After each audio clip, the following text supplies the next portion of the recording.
Boa noite, irmãos. Tudo bem com vocês? Esta noite eu estarei trazendo o estudo no lugar do pastor Francisco. O pastor Francisco saiu de férias por 10 dias. Que Deus guarde sua família, pastor. Você, a Vera, o Adriano, a Tati. Que Deus guarde sua viagem, e guarde segurança e traga para a tua casa logo em breve. E aos demais irmãos que também estão em viagem, que Deus guarde cada um de vocês, que logo em breve possamos estar todos juntos na casa do Senhor. Vamos estar orando para iniciar o nosso estudo desta noite.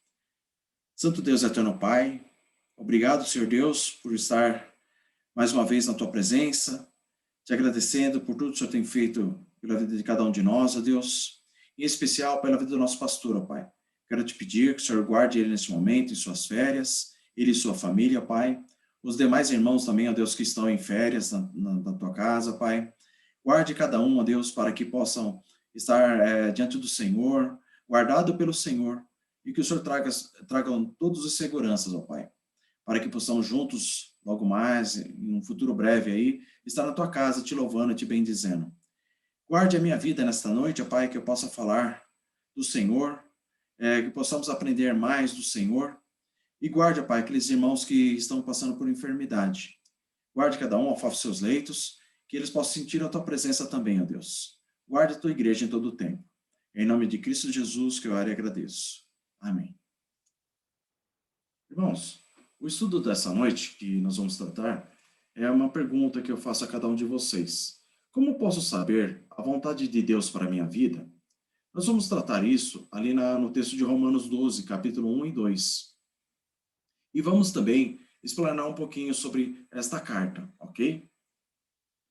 O texto base diz assim: Rogo-vos, pois, irmãos, pelas misericórdias de Deus, que apresenteis o vosso corpo por sacrifício vivo, santo e agradável a Deus, que é o vosso culto racional.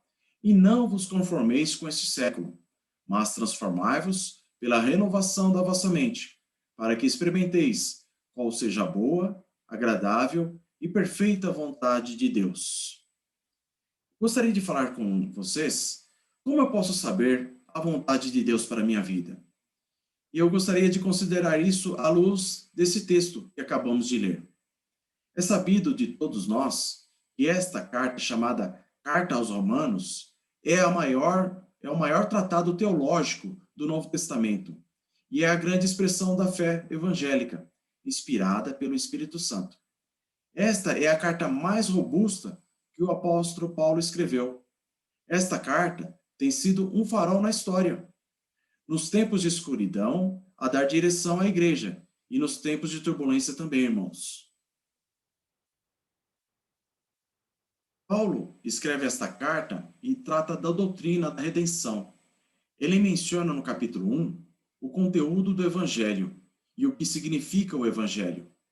Ele menciona ainda no capítulo 1 e 2 a necessidade do evangelho, porque os homens estão perdidos e estão debaixo da ira de Deus. Não importa se são judeus, não importa se são gentios ou moralistas, todos pecaram e estão destituídos da glória de Deus.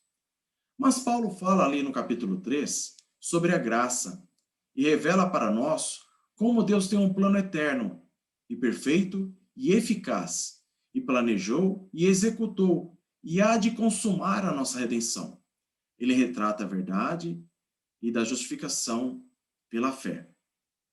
E exemplifica essa doutrina ali no capítulo 4. Ele mostra os frutos dessa doutrina ali no capítulo 5. E ensina no capítulo 6 como a justificação chega na santidade. Ali no capítulo 7, irmãos, ele retrata o conflito que nós temos mesmo depois da nossa conversão. Já no capítulo 8, ele mostra a grande obra do Espírito Santo, dando segurança da salvação. No capítulo 9, ele mostra o passado de Israel e a escolha soberana de Deus, que foi uma escolha divina. No capítulo 10, ele mostra o presente doloroso. Já no capítulo 11, ele mostra o futuro glorioso. E agora, no capítulo 12, ele começa uma nova etapa desta carta. Como Paulo faz em suas cartas, irmãos? Primeiro ele dá a doutrina, depois ele aplicava a doutrina. Primeiro ele dava o credo, depois ele mostra a conduta. Primeiro ele mostra a teologia, e agora ele mostra como conduzir a nossa vida. E a partir de agora, no capítulo 12, Paulo mostra algo muito sublime, que é quando você tem um encontro com Deus. A evidência de que você foi salvo. A prova de que nós somos uma nova criatura. A evidência cristalina de que fomos justificados pela fé e que isso tem implicações reais e profundas nos nossos relacionamentos. Nota que no capítulo 12, versículos 1 e 2, o primeiro relacionamento que muda isso é a vida com Deus. Depois, ali no próprio capítulo 12, dos versos 3 a 8, isso muda o nosso relacionamento com nós mesmos. É uma vida intrapessoal, transformada, uma autoimagem que é resolvida. Nós conseguimos nos enxergar, nós conseguimos ver a nós mesmos. Depois, em terceiro lugar, no capítulo 12 mesmo, no verso de 9 a 16, ele mostra como isso muda o relacionamento com nossos irmãos, como a gente vai lidar com as pessoas dia após dia. Mas, em quarto lugar, o seu relacionamento com os seus inimigos. Você já pensou nisso? O capítulo 12, versos 17 a 21, e aí eu faço uma pergunta, como você lida com isso? Lidar com os inimigos, né? Mas no capítulo 13, ainda Paulo mostra como a salvação muda o seu relacionamento com as autoridades constituídas, os governantes, e é o que nós temos em nosso país, né? Como é que a gente lida com tudo isso? Então, Paulo mostra tudo isso ali no capítulo 13. E nos capítulos 14, 15 e 16, finalmente, ele diz como a salvação impacta no seu relacionamento com as pessoas que pensam diferente de você, mas que pertencem à mesma igreja de Deus. Em coisas secundárias, ele chama de crentes fracos e de crentes fortes. E é assim que ele coloca mesmo, ali no capítulo 14, 15 e 16. Né? O nosso relacionamento com as pessoas que pensam totalmente diferente da gente. E a gente tem que aprender isso, tudo nessa epístola aos Romanos. E hoje nós vamos tratar apenas desses dois versículos, que é a diferença da nossa relação e a mudança da nossa relação com Deus. Como ela é diferente e como nós mudamos com isso. Então, como Paulo diz aí, né? Ele diz, rogo-vos, pois, irmãos. Chama atenção essa palavra rogar. É uma palavra forte para solicitar. E ela implica no rogo também de autoridade. Ele está, ao mesmo tempo, suplicando e, ao mesmo tempo, dando uma ordem. Notem a preposição pois. Esse pois aí é o limite, é o vínculo da conexão entre o que ele escreveu até o capítulo 11 e o que é a doutrina e o que ensina o conteúdo. Aquilo que Deus fez por você para agora conectar com o que você vai fazer para Deus. Olha que interessante, né? Então ele mostra toda essa doutrina e agora nós vamos nos conectar com Deus, né? E Deus conosco. Nós não estudamos doutrinas apenas para ter a nossa mente mais arejada, mais iluminada, para conhecermos e sabermos mais que os outros. Nós estudamos doutrinas para saber que essas verdades implicam em nossas vidas. E isso muda e transforma a nossa vida. E que isso reflita nos nossos relacionamentos também. Então, notem comigo. Rogo-vos, pois, irmãos, pelas misericórdias de Deus. Quando ele diz pelas misericórdias de Deus, ele está relembrando a esta igreja tudo quanto ele ensinou até aqui acerca da salvação. Você e eu fomos alcançados por causa da misericórdia de Deus. Então veja o que implica nisso tudo, né? Esse tratado de Paulo, ele falar da salvação, ele falar das coisas que estão diante de nós, esse se desembaraçar, as coisas desembocando para um futuro promissor. Então Paulo vai explicando tudo isso nessa carta para mostrar para nós o que nós vamos ter de mudança daqui para frente. Então, eu quero colocar para vocês assim, eu estava perdido e ele me achou. Eu estava sujo e ele me lavou. Eu estava escravo e ele me libertou. Eu estava condenado e ele me justificou. Eu estava morto e ele me deu vida. Tudo isso é a expressão da misericórdia de Deus para nós. Se não fosse isso, estaríamos afundados no pecado, estaríamos arruinados na escravidão do pecado, estaríamos amarrados no vícios e mazelas deste mundo, irmãos. Foi a misericórdia de Deus que nos guardou até aqui. Agora notem que, em virtude disso, ele vai fazer alguns rogos. Primeiro, que apresenteis o vosso corpo por sacrifício vivo, santo e agradável a Deus, que é o culto racional. Vamos destacar aqui 3 verdades desse texto. A primeira delas é o que chamamos de apresentação. Ele roga para aqueles crentes e para nós que apresentemos o nosso corpo. Preste bem atenção nisso. Jesus se ofereceu de uma vez para sempre. E agora somos nós quem nos oferecemos o nosso corpo no altar de Deus como sacrifício. Paulo está aqui combatendo o que estava como pano de fundo cultural de sua época, que eram os pensamentos gregos, que o corpo era um túmulo, era uma prisão. E isso aparece em muitas doutrinas e pensamentos errados. E em nossos dias também leva ao extremo. Uma vida sem regras, uma vida de pecados. E aí Paulo diz, o nosso corpo tem valor. Ele foi comprado por Deus com o sangue do seu Filho. Esse corpo não é mais seu, é propriedade de Deus e é a morada do Espírito Santo. Esse corpo agora precisa ser colocado a serviço de Deus, com um sacrifício a Deus. Que tipo de sacrifício? Vamos ver. Que apresenteis. Esse apresentar aqui é o mesmo que apresentar que o sacerdote fazia. Ele colocava o sacrifício no altar e não podia tomar de volta. É uma entrega de uma vez para sempre, sem retorno. É colocar sua vida por completo, definitivamente, como sacrifício a Deus. Não é um sacrifício morto, irmãos. É um sacrifício vivo. Não é um cordeiro que vai sem vontade. Tem que ser voluntário. Esse sacrifício também tem que ser santo. A sua vida precisa ser santificada. Precisamos nos apartar daquilo que está errado. E como podemos ser sacrifício vivo, santo e agradável? Como podemos ser esse sacrifício? É não vendo aquilo que devemos ver. É não ouvindo aquilo que não devemos ouvir. É não fazermos aquilo que não devemos fazer. É não indo aonde não se deve ir. Então, olha só como é que a nossa vida tem que mudar, como que tem que ser para agradar a Deus, né? Não ver mais, não ver aquilo que não se deve ver. Quer dizer, se você está vendo alguma coisa errada, você está assistindo coisas erradas, você não deve ver. Então, olha, não vendo aquilo que não devemos ver, não ouvindo, não fazendo e não indo. Paulo faz uma afirmação extremamente importante.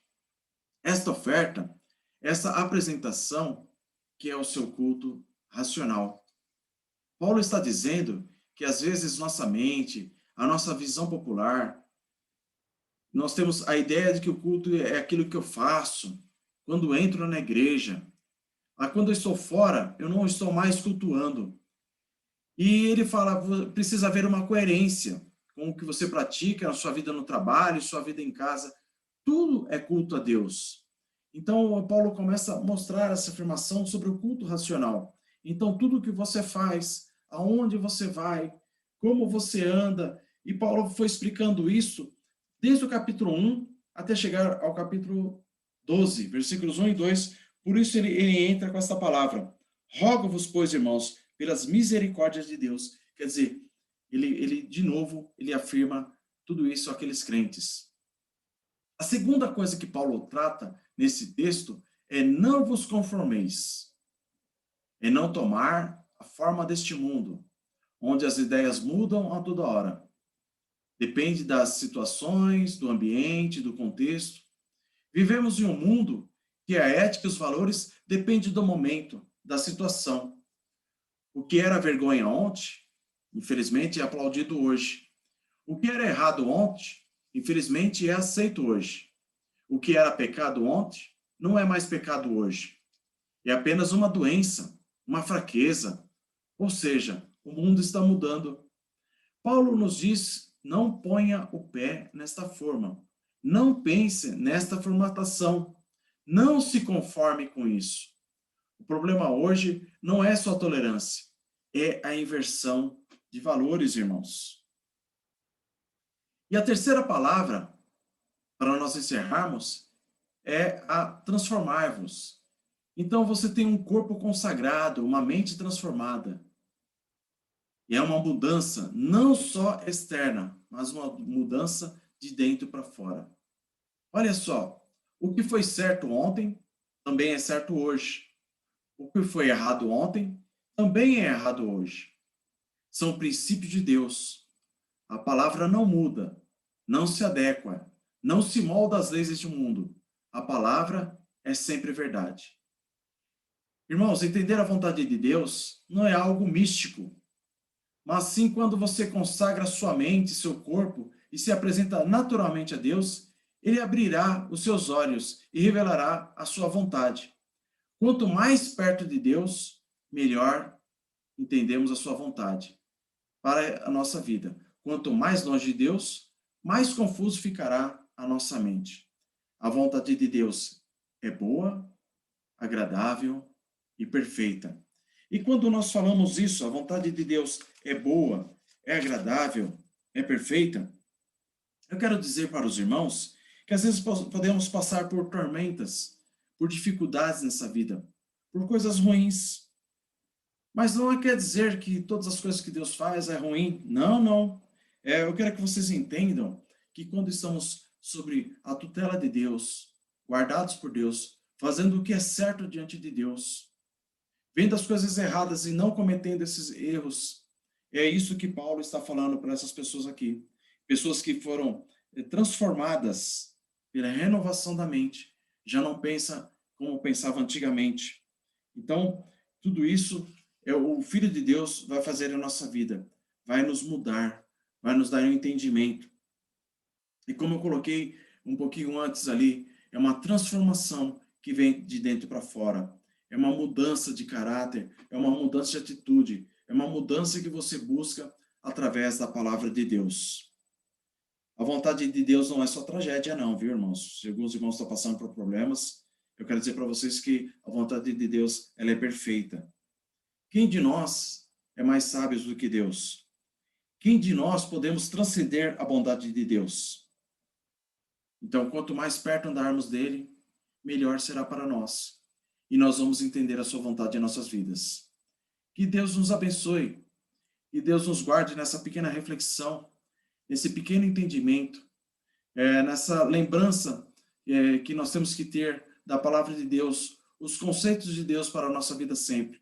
Eu peço aos irmãos que sempre estejam estudando esta carta aos Romanos, essa epístola, entendendo a passagem, momento por momento, para entendermos qual é a vontade de Deus para a minha vida.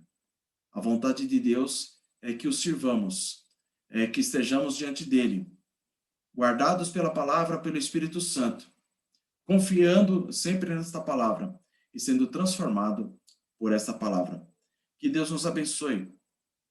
Obrigado pela vida de cada um. Que Deus abençoe cada irmão da nossa igreja nesta noite. Até uma próxima.